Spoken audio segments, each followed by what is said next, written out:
Okay, I don't have too much time to record today, but I still gotta do a few minutes so that I can talk to today's day sibling.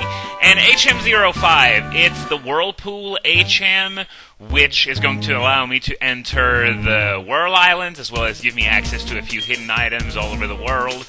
Yeah, I need to have beaten the Mahogany Gym, unfortunately, in order to be able to use it, because I would go to the Whirl Islands right now, but unfortunately I need the badge, so I'm gonna have to do the gym first. Oh yeah, there's still a Lake of Rage to take care of. Anyway, as I'm saying, not much time to record today, so I won't do a full part. I'm only gonna record for a few minutes, and I'm gonna complete the video tomorrow. Okay, Whirlpool HM, I'm gonna give it to, Whooper right now, so I don't forget, so... Okay, Whooper's already got 3 moves I don't want to delete, I believe, and the last one is Mudshot, so... Yeah, there goes Mudshot. Okay, so now that Whooper has Whirlpool, we can head out of there. Today's day sibling, which is Sunny of Sunday, is located on Route 37, which is just south of Equity. So we're gonna head there right now. There's a warp panel there, by the way, to take you back to the entrance, to spare you this incredibly long 15-minute... Okay, what does Trollboy Chad want? Everyone's talking about Professor Elm. Oh yeah, forgot, this guy is completely obsessed with Professor Oak. To the point where it's just creepy. Anyway, oh look, the tree that was so weird was next to the Seems Legit shop, which has closed down, by the way. It's completely ruined now, so... Anyway, go to Ekritique, and as I said, it's just south of Ekritique. I believe it's in the area where the apricorns are, yep. So he's right there, but that, even though I don't have much time to record today, this isn't going to prevent me from partaking in one of my many hobbies. And my favorite one of these hobbies, in fact, tree humping! And... as a bit of trivia, I believe Sunny is the youngest of the 7 day siblings, and the one we're going to meet tomorrow, which is Monica, is the oldest. So, let's see what he's got to give me. Meaning it's Sunday today. Well, thank you. Channeling the spirit of Rebecca Black much? Magnet! Oh wow, this is interesting. This is something that's going to be able to go on my Raikou when I decide to use it. And, yeah, it powers up electric moves by 20%. So, I'm done for today. I'm going to complete this video tomorrow, so see you next time. Okay, I'm back. Before I head off to talk to Monica, a few things I want to take care of. First, I'm not going to need Furret in this next stretch of the game, so I'm going to rather withdraw Raikou and replace Furret with it. I'm going to start actually using the legendary dogs now, since all my levels are around 40, and I'm just going to give them held items real quick. Charcoal is going to go on Entei, and the magnet that I got recently from... where did I get that magnet? Oh yeah, that's right. That's right, I got it from Sunny. But, yeah, I'm going to give it to Raikou, and I'm going to put Crobat in the lead as well, since its level sort of sticks out like a sore thumb. It's the only one that's not in the 40s yet.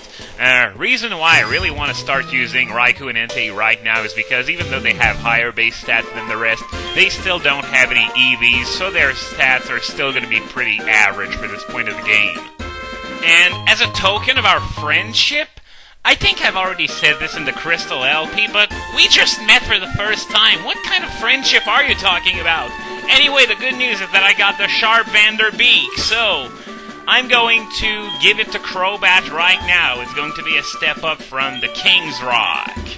Because why flinch enemies when you can improve your chance of actually killing them? And now I'm going to fly to the Lake of Rage because... Now, I'm not forgetting about this. There are still a few trainers to fight there. And while I'm fighting those trainers, yes, I did promise a major announcement for around this date. Don't worry, I haven't forgotten. But first, I just want to mention that the Speed Gamers are going to be having a fan fest based on Super Mario Bros. 3 from every night from September 23 to September 30th.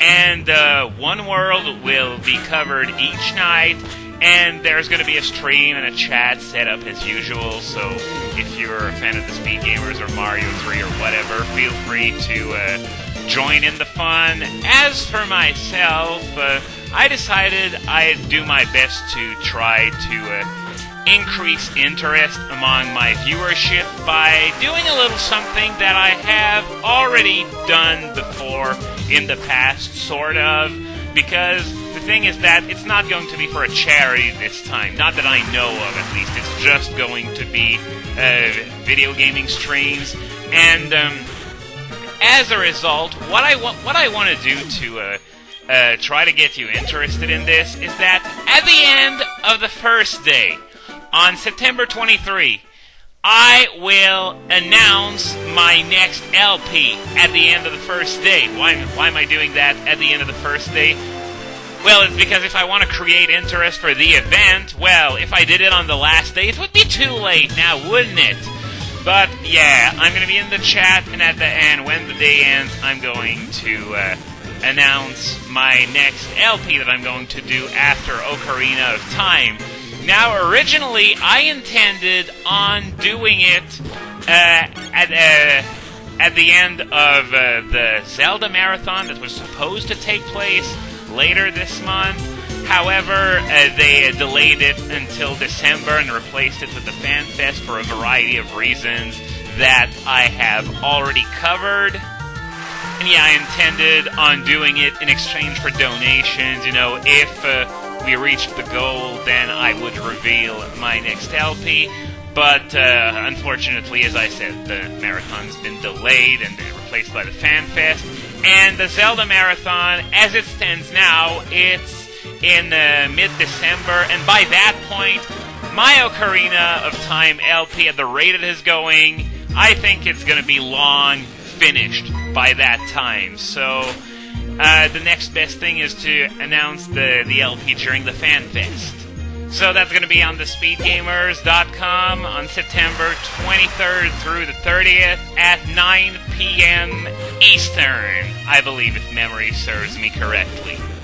And just so you know, yes, the game has been selected right now, and like the last time I did this, in fact, I've known for a while what game I wanted to play.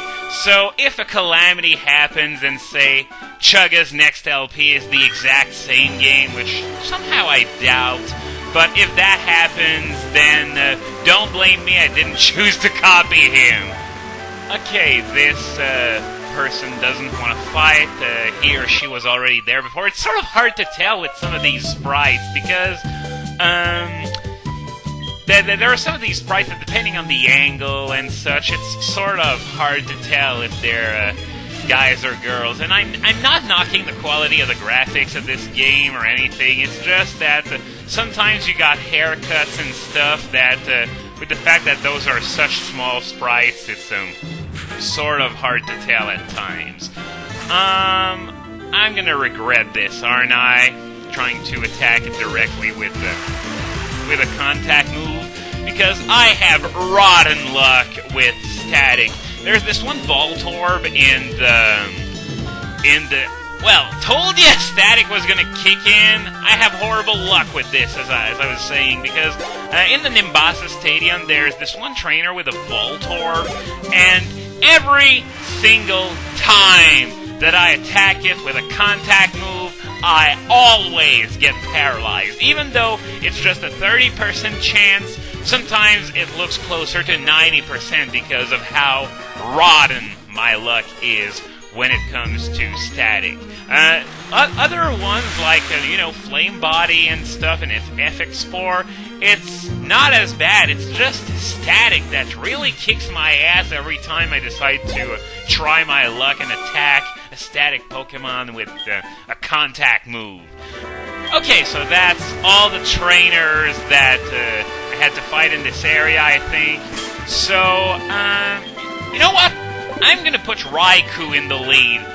because we're heading into an ice gym, and a lot of the guys we're going to be fighting in there are also going to be part water type. So Raiku's not going to have a very difficult time in there, and that's going to allow it to rack up some experience and EVs.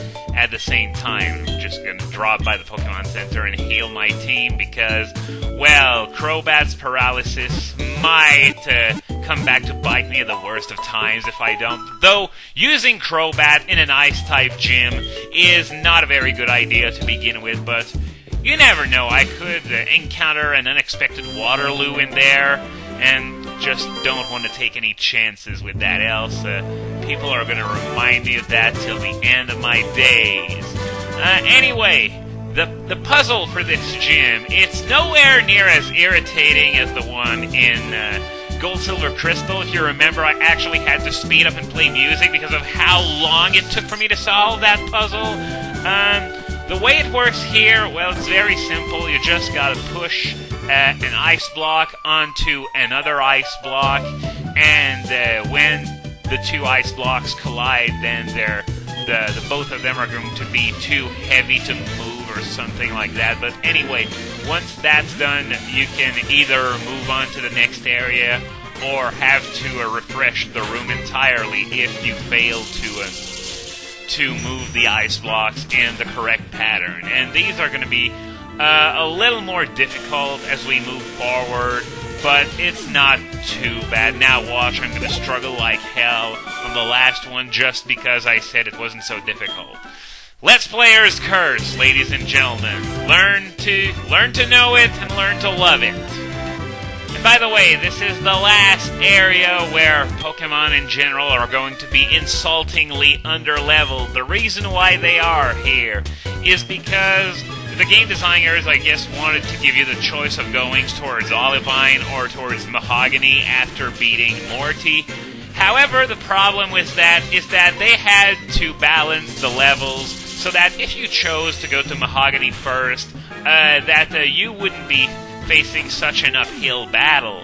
So, as a result, they had to make it so that one of the two directions that you can take, one of them will be of sort of average difficulty, and one of them would be pitifully easy when you're doing it second. So if I chose to go to Mahogany first, then everything that's in the direction of Olivine and Cianwood would have been pathetically easy.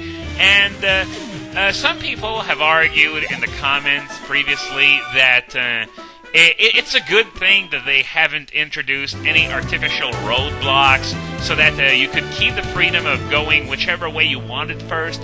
But I say, is it such a huge advantage to be able to go either way you want? I mean, this is Pokemon, not Mega Man. So yeah, I really wouldn't have minded if, they used the excuse of, there was a rock slide near Mount Mortar, so the path is closed for the time being. Just so that this area of the game would be a little less insulting and a little more challenging. And come to think of it, they did that exact thing in Final Fantasy VI in the Sabin scenario, when you end up being washed up not too far away from Naikea, which is pretty much your final destination in that scenario, but there was a rock slide, so you're forced to go through Doma and the Phantom Train for some mandatory story progression. So, yeah, I really wouldn't have minded them actually doing things that way, because the Rocket Hideout in particular was just, that was absolutely pathetic. With a lot of Pokemon in the late teens at that point in the game, in the city where the 7th gym is, this is just unbelievable. At least the levels in this gym are a little more acceptable, but you're still going to notice sort of a hike upwards when we're going to do the next story arc, which is the Rocket Invasion of Goldenrod. Looking at the clock, I don't think we have the time to fight another trainer, so I'm going to say goodbye to you and see you next time for the remainder of the Mahogany Gym.